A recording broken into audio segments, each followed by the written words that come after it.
മണ്ണ്, മനുഷ്യൻ, വിയർപ്പ്, ചോര, അങ്ങനെ പലതും പറഞ്ഞും പഠിപ്പിച്ചും കേരളത്തിന്റെ മണ്ണിൽ ആഴത്തിൽ വേരൂന്നിയ കമ്മ്യൂണിസം കേവലം 10 വർഷം കൊണ്ട് അടുത്തൊന്നും അധികാരത്തിൽ വരാനാവാത്ത വിധം തകർന്ന് തരിപ്പണമാവാൻ പോകുന്നു എന്ന് ഞാൻ പറഞ്ഞ നിങ്ങൾക്ക് തള്ളിക്കളയാനാവുമോ? മരിച്ചുകൊണ്ടിരിക്കുന്ന കേരള കമ്മ്യൂണിസത്തിന്റെ അവസാനത്തെ ചക്രശ്വാസമാണ് ഇപ്പോൾ പിണറായിയിലൂടെ കണ്ടുകൊണ്ടിരിക്കുന്നത്. ഞാൻ എന്തുകൊണ്ടാണ് ഇങ്ങനെ പറയുന്നത് എന്നല്ലേ? വിശദമാക്കാം. വീഡിയോയിലേക്ക് കടക്കുന്നതിന് മുമ്പ് ബംഗാളിലെ മാർക്സിസം കേരളത്തിനോട് പറയുന്നത് എന്ന തലക്കെട്ടിൽ ഞാനൊരു വീഡിയോ ചെയ്തിട്ടുണ്ട്. താല്പര്യമുള്ളവർ അതുകൂടി കാണാൻ ശ്രമിക്കുക. ലിങ്ക് ഡിസ്ക്രിപ്ഷനിൽ കൊടുക്കാം. ഞാൻ പറഞ്ഞു വരുന്നത് നിലവിലെ രാഷ്ട്രീയ കോളിളക്കങ്ങളെ കുറിച്ച് തന്നെയാണ്. PV അൻവർ MLA ഒരു പൊതുപ്രവർത്തകൻ എന്നതിലുപരി തികഞ്ഞ വ്യവസായിയാണ് അൻവർ. മാത്രമല്ല, നിരന്തരം വിവാദങ്ങൾ സൃഷ്ടിക്കുകയും പലപ്പോഴും വാർത്താ മാധ്യമങ്ങളിൽ നിറഞ്ഞു നിൽക്കുകയും ചെയ്യുന്നവരാണ്. അൻവർ എന്ന വ്യക്തിയെയോ രാഷ്ട്രീയക്കാരനെയോ ബിസിനസ്സുകാരനെയോ ഞാൻ ചർച്ചാ വിഷയമാക്കുന്നില്ല, അതിൻ്റെ വിഷയവുമല്ല. എങ്കിലും അദ്ദേഹത്തിൻ്റെ ചില സമകാലിക കണ്ടെത്തലുകളോട്, ആരോപണങ്ങളോട് മുഖം തിരിഞ്ഞു നിൽക്കാൻ പിണറായി ഭക്തന്മാരല്ലാത്ത ആർക്കും കഴിയില്ല എന്നതുകൊണ്ട് തന്നെ ആ വിഷയത്തിന് ഇവിടെ പ്രസക്തിയുണ്ട്. അതുതന്നെയാണ് എൻ്റെ വിഷയവും. മലപ്പുറത്തെ ഡാൻസാഫ് അഥവാ district anti narcotic special action force പിടിച്ച എല്ലാ സ്വർണ്ണ കേസുകളും പുനരന്വേഷിക്കണമെന്നതായിരുന്നു അൻവർ മുന്നോട്ട് വെച്ച പ്രധാന ആവശ്യം. സ്വർണ്ണക്കടത്തുകാരും പോലീസും തമ്മിൽ കൈകോർക്കുന്നുണ്ടെന്നും അത് കണ്ടുപിടിച്ച് തടയുന്നതിൽ ആഭ്യന്തര വകുപ്പ് പരാജയമാണെന്നുമാണ് അദ്ദേഹത്തിന്റെ മറ്റൊരു ആരോപണം. വെറുതെ അങ്ങ് ആരോപിക്കുക മാത്രമല്ല അദ്ദേഹം ചെയ്തത്. ADGP അജിത് കുമാർ അടക്കമുള്ള ഉന്നതർക്കെതിരെ വീഡിയോ അടക്കമുള്ള തെളിവുകൾ പുറത്തുവിടുകയും ചെയ്തു. ഒരു ജനപ്രതിനിധിയായ PV അൻവർ ഉയർത്തിയ ആ ഗൗരവമേറിയ വിഷയങ്ങൾ, പാർലമെന്ററി പാർട്ടി അംഗം ആഭ്യന്തര വകുപ്പിനെതിരെ ഉയർത്തിയ ആരോപണങ്ങൾ ഒരു ആഭ്യന്തര വിഷയമായിട്ടല്ല എനിക്ക് തോന്നുന്നത്. അതൊരു ജനാധിപത്യ വിഷയമാണ്. ആഭ്യന്തരമന്ത്രിയോ CPMോ അതിന് മറുപടി പറയണമായി. പക്ഷേ അതിനിർഭാഗ്യകരമെന്ന് പറയട്ടെ, ആ ജനപ്രതിനിധിയെ പരിഹസിക്കുകയും അയാളെ പ്രതിക്കൂട്ടിലാക്കുന്ന ദുസ്സൂചന നിറഞ്ഞ ഉത്തരം നൽകുകയുമാണ് പിണറായി വിജയനും CPIഎമ്മും ചെയ്തത്. ശേഷം അദ്ദേഹത്തെ പാർട്ടിയിൽ നിന്നും പുറത്താക്കി. ഇത്രയും കാലം സഖാവെന്നും വിപ്ലവസിംഹമെന്നും ഒളിഞ്ഞും തെളിഞ്ഞും വിളിച്ചവർ സഖാക്കൾ V ഗോവിന്ദൻ കൈഞ്ഞൊടിച്ചാൽ കൈയും കാലും വെട്ടിയെരിഞ്ഞ് ചാലിയാറിൽ മുക്കിത്താഴ്ത്തുമെന്ന അരാഷ്ട്രീയ മുദ്രാവാക്യം വിളിച്ചു. അങ്ങനെ പറയുന്നതെല്ലാം ചെയ്യുന്ന, കാളവെട്ടെന്ന് കേൾക്കുമ്പോൾ കയറെടുക്കുന്ന ഒരു വിഭാഗമാണ് സത്യത്തിൽ ഈ രാഷ്ട്രീയ കേരളത്തിന്റെ ശാപമെന്നാണ് ഞാൻ വിശ്വസിക്കുന്നത്. അത് ഒരു പാർട്ടിയിൽ മാത്രമല്ല, എല്ലാ പാർട്ടിയിലും ഉണ്ട്. കേരളത്തിന്റെ സാഹചര്യത്തിൽ അത് കുറച്ചു കൂടുതലുള്ളത് കമ്മ്യൂണിസ്റ്റ് പാർട്ടിയിലാണ്. ഇത്രയും സ്വാധീനമുള്ള ഒരു ജനപ്രതിനിധിയുടെ തെളിവ് സഹിതമുള്ള ആരോപണങ്ങളെയാണ് ഇങ്ങനെ പുറം കാലുകൊണ്ട് തൊഴിച്ചു കളയുന്നത്. അപ്പൊ നമ്മളെപ്പോലുള്ളൊരു സാധാരണക്കാരനാണെങ്കിലോ എന്തായിരിക്കും അവസ്ഥ?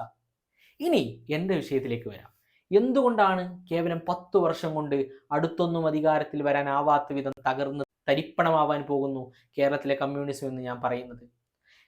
അതിന് പ്രധാനപ്പെട്ട കാരണം 4 വ്യത്യസ്ത രീതിയിലുള്ള കമ്മ്യൂണിസ്റ്റുകാരാണ് നമ്മുടെ കേരളത്തിലുള്ളത്. ഒന്ന്, പ്രത്യയശാസ്ത്രപരമായ കമ്മ്യൂണിസ്റ്റുകാർ. ദാസ് ക്യാപിറ്റലും കമ്മ്യൂണിസ്റ്റ് മാനിഫെസ്റ്റോയും ഒക്കെ വായിക്കുന്ന ആളുകൾ. അവർക്ക് പ്രത്യയശാസ്ത്രമാണ് ഏറ്റവും വലുത്. 2, വ്യവസായികളായിട്ടുള്ള കമ്മ്യൂണിസ്റ്റുകാർ. സ്യൂഡോ കമ്മ്യൂണിസ്റ്റുകൾ നമുക്ക് അവരെ വിളിക്കാൻ പറ്റും.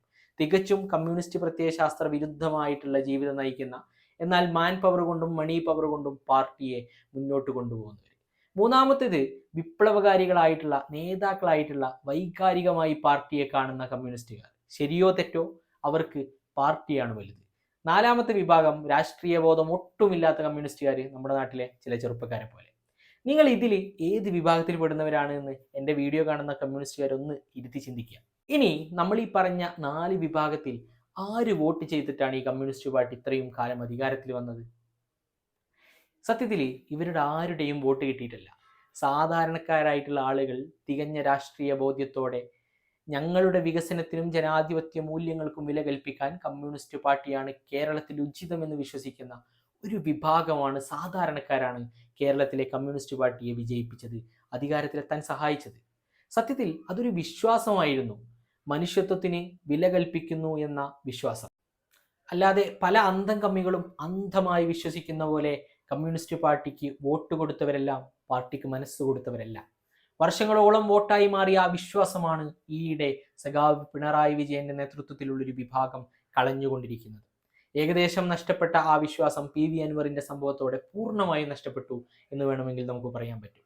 അതുകൊണ്ട് തന്നെ സാധാരണക്കാരുടെ വോട്ട് ഇനി കമ്മ്യൂണിസ്റ്റ് പാർട്ടിക്ക് കിട്ടുമെന്ന് ഞാൻ വിചാരിക്കുന്നില്ല. ഇടത് സഹയാത്രികരായിട്ടുള്ള, വിദ്യാസമ്പന്നരായിട്ടുള്ള, വലിയൊരു വിഭാഗം ചെറുപ്പക്കാർക്കും കമ്മ്യൂണിസ്റ്റ് പാർട്ടിയോടുള്ള വിശ്വാസം നഷ്ടപ്പെട്ടു എന്നുള്ളതും മറ്റൊരു കാര്യമാണ്. അതുകൊണ്ട് തന്നെ ബംഗാളിലെ കമ്മ്യൂണിസത്തിന് സംഭവിച്ചതുപോലെ ബംഗാളിലെ CPM-നെ പരാജയപ്പെടുത്തിയ എല്ലാ കാര്യങ്ങളും അധികാരത്തിന്റെ ഹുങ്കും കേഡർ രാഷ്ട്രീയവും സ്വജനപക്ഷപാതവും അഴിമതിയും തുടങ്ങി സംഘപരിവാർ ബന്ധമടക്കമുള്ള കാര്യങ്ങൾ കൊണ്ട് മലയാളിക്ക് കമ്മ്യൂണിസത്തെ മടുത്തിരിക്കുന്നു എന്ന് വേണമെങ്കിൽ നമുക്ക് പറയാൻ പറ്റും.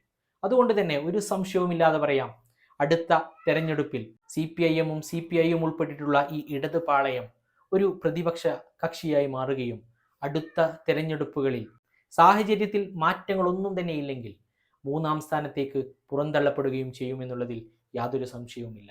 എന്തായാലും ഞാൻ വീണ്ടും പറയുന്നു, കമ്മ്യൂണിസത്തെ സംരക്ഷിക്കേണ്ടത് കമ്മ്യൂണിസ്റ്റുകാർ തന്നെയാണ്. അത് ഇന്ത്യയുടെ നിലനിൽപ്പിന്റെ ആവശ്യമാണ്, ജനങ്ങളുടെ താല്പര്യമാണ്. Thank you so much.